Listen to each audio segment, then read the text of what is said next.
Hello friends, எல்லாரும் எப்படி இருக்கீங்க? வலிகள்லையே மோசமான வலி பல்வலி தாங்க. இது கை கால் வலி மாதிரியோ தலைவலி மாதிரியோ இருக்காது. நம்மள ஒரு வேளையும் செய்ய விடாது. நம்ம நிம்மதியா ஒரு நொடி கூட இருக்க முடியாது. ஒரு சில பேர் இந்த பல்வலிக்கு பயந்துட்டு பல்வலி மாத்திரைகளை யூஸ் பண்றாங்க. இனிமேல் அந்த பல்வலி மாத்திரைகள் தேவையே கிடையாது. நம்ம கிச்சன்ல இருக்கிற 2 பொருட்களை வச்சு நம்ம ஈஸியா அந்த பல்வலியை பறக்க விடலாம். இந்த வீடியோல அந்த ஹோம் ரெமெடியோட செயல்முறை விளக்கம் கொடுத்திருக்கோம். அது மட்டும் இல்லாம அந்த ஹோம் ரெமெடி எப்படி சயின்டிபிக்கலா நம்ம பல்வலியை போக்குது அப்படிங்கிற தெளிவான விளக்கமும் கொடுத்திருக்கோம். ஸோ வீடியோவை ஃபுல்லா பாருங்க. சரி வாங்க, நாம எப்படி இப்போ 2 பொருட்களை வச்சு 5 நிமிடத்துல பல்வலியை ரெடி பண்ணலான்னு பார்க்கலாம். அதுக்கு தேவையான பொருட்கள் பார்த்தீங்கன்னா 2 அல்லது 3 பூண்டு பற்கள், 1/4 ஸ்பூன் மஞ்சள் தூள். செய்முறை பார்த்துடலாம். முதல்ல அந்த பூண்டு பற்கல்ல உரல்ல போட்டு நல்லா இடிச்சு எடுத்துக்கோங்க.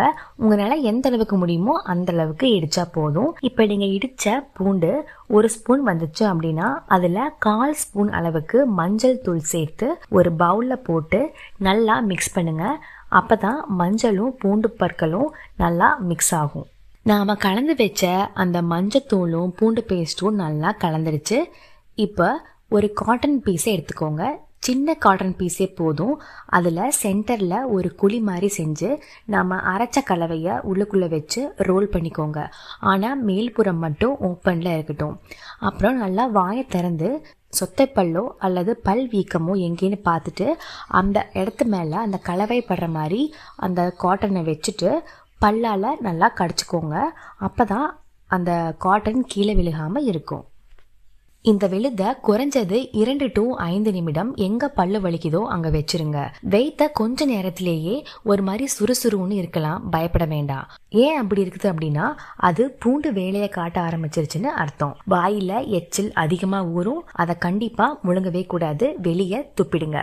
5 நிமிஷம் கழிச்சு பூண்டை வெளியே துப்பிட்டு வெதுவெதுப்பான தண்ணியால வாயை நல்லா கொப்பளிங்க. தேவைப்பட்டா வெதுவெதுப்பான உப்பு தண்ணியில வாய் கொப்பளிச்சுக்கோங்க. அப்படி பண்ணீங்கன்னா வாயில் இருக்கிற மிச்ச பாக்டீரியாக்களும் சுத்தமா வெளியே போயிடும், பூண்டு வாசனையும் குறையும். இந்த முறையை நீங்க ஃபாலோ பண்ணீங்கன்னா வெறும் 5 நிமிஷத்துல உங்க பல் வலி பறந்து போயிடும். இந்த முறையை நீங்க மாதம் ஒரு முறை ஃபாலோ பண்ணீங்கன்னா சொத்தை பல்னால ஏற்படுற பல்வலி பல்வீக்கம் எதுவுமே வராது. இந்த முறையை ஃபாலோ பண்றதுக்கு முன்னாடி சில கவனிக்க வேண்டிய விஷயங்கள் தெரிஞ்சுக்கலாம் வாங்க. சிலருக்கு பூண்டோட காரம் ஒத்துக்காது. ஈறுகள்ல அதிகமான எரிச்சல் மற்றும் புண் வர மாதிரி இருந்துச்சு அப்படின்னா உடனே பூண்டை எடுத்துட்டு நல்லா வாயை கொப்பளிச்சுக்கோங்க. பூண்டு சாறை விழுங்குவது சிலருக்கு நெஞ்செரிச்சலை அல்லது வயிற்று பிரச்சனைகளை உண்டாக்கலாம். குறிப்பா அல்சர் அல்லது எதுக்களித்தல் பிரச்சனை இருக்கிறவங்க ரொம்ப கவனமா இருக்கணும். கண்டிப்பா பூண்டு சாறை விழுங்கவே கூடாது. ஒரு சில பேர் ரத்தம் உறைவதை தடுக்கும் மருந்துகளை சாப்பிடுவாங்க. இந்த வைத்தியத்தை செய்யறதுக்கு முன்னாடி உங்க டாக்டர் கிட்ட ஒரு வார்த்தை கேட்டுட்டு அதுக்கப்புறமா இதை ஃபாலோ பண்ணிக்கோங்க. நிறைய பேருக்கு ஒரு டவுட் வருங்க, பூண்டை வச்சா எப்படி பல் வலி சரியாகும் அப்படின்னு யோசிப்பாங்க. அவங்களுக்கெல்லாம் சயின்டிஃபிக்கலா இந்த பூண்டு எப்படி வேலை செய்யுதுன்னு சொல்றேன் வாங்க. பூண்டுல ஒரு முக்கியமான பொருள் இருக்கு, அதான் அல்லிசின். ஒரு பூண்டு பல்லை நீங்க நசுக்கும் போது ஒரு மேஜிக் நடக்குதுங்க. பூண்டுல இருக்கிற அல்லின் மற்றும் அல்லினோஸ் அப்படிங்கிற 2 விஷயங்கள் ஒன்று சேர்ந்து அல்லிசின் அப்படிங்கிற ஒரு காம்பவுண்ட் உருவாகுது. இந்த அல்லிசின் தான் பூண்டோட காரமான வாசனைக்கும் அதோட மருத்துவ குணத்துக்கும் காரணம். இது 3 வழியில வேலை செய்யுது.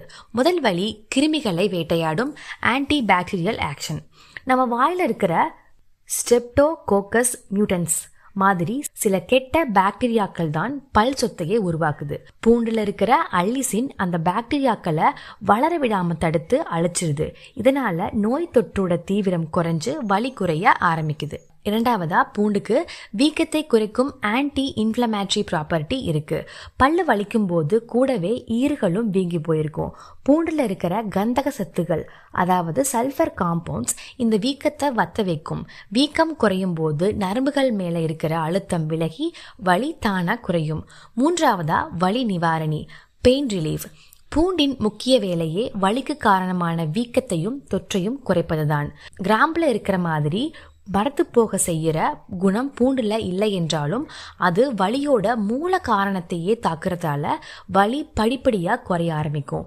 வீக்கத்தை குறைச்சு கிருமிகளை அழிப்பதன் மூலமாக இது வலியை நீக்குகிறது. இந்த 3 முக்கியமான வேலைகளால் தான் பூண்டு பல்வலிக்கு ஒரு சூப்பரான ஃபர்ஸ்ட் எய்டாக இருக்குது. சரி, நீங்கள் எப்போ டாக்டரை போய் பார்க்கணும்? ஒருவேளை உங்களுக்கு பல்வலி 2 நாளுக்கு மேலே தொடர்ந்துச்சு அப்படின்னாலும், அதுக்கப்புறம் வலியோடு சேர்த்து கடுமையான காய்ச்சல், முகம் வீங்குதல் போன்ற சிம்டம்ஸ் இருந்தாலும், வலி தாங்கவே முடியாத அளவுக்கு ரொம்ப அதிகமானாலும், பல்லிருந்து சீல் அல்லது ரத்தம் வடிஞ்சாலும், மூச்சு விடுறதுக்கோ அல்லது உணவை விழுங்குறதுக்கோ சிரமமாக இருந்தாலும் டாக்டரை உடனே போய் பாருங்க. சரி, இந்த வீடியோ உங்களுக்கு பயனுள்ளதாக இருந்துச்சு அப்படின்னா கண்டிப்பாக ஒரு லைக் போடுங்க. நம்ம சேனல் இளமை திருமதிக்கு சப்ஸ்கிரைப் பண்ணிக்கோங்க. இந்த வீடியோவை டவுன்லோட் ஆர் ஷேர் பண்ணி வச்சுக்கோங்க. அப்போ தான் உங்களுக்கு எப்பாவது பல் வலிக்கிறப்ப இந்த வீடியோவை எடுத்து ரெஃபர் பண்ணிக்கலாம். ஓகே ஃப்ரெண்ட்ஸ், தேங்க்யூ ஃபார் வாட்சிங்.